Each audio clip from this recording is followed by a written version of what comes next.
wrap cili tuna. Saya menyukai menu ini kerana ia mudah untuk dibuat dan mempunyai nutrisi yang seimbang. Bahan-bahan untuk membuat menu ini ialah roti wrap, cili tuna, salad, tomato dan lada hitam. Okey, mari kita mula. Yang pertama, kita ambil cili tuna, kemudian buka.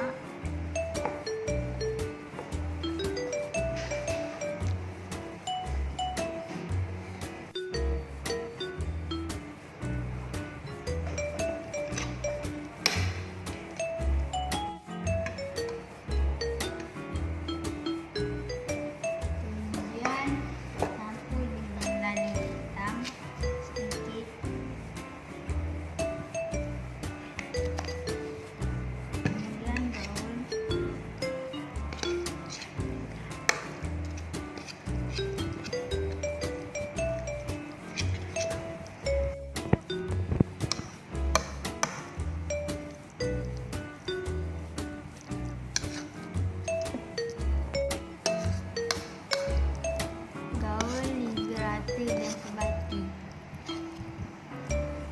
Kemudian kita ketepikan dulu. Kita sediakan pinggan dahulu. Kemudian ambil wrap ini. Kita gunakan satu wrap saja. Untuk dalamnya kita menggunakan salad.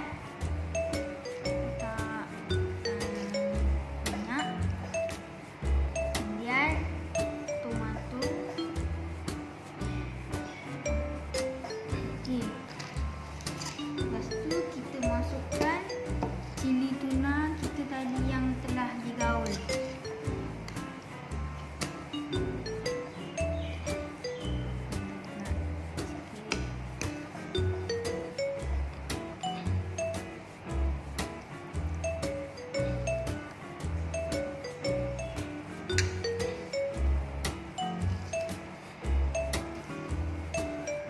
Okey, sudah siap.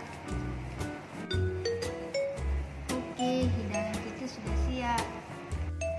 Mari kita menghiasnya.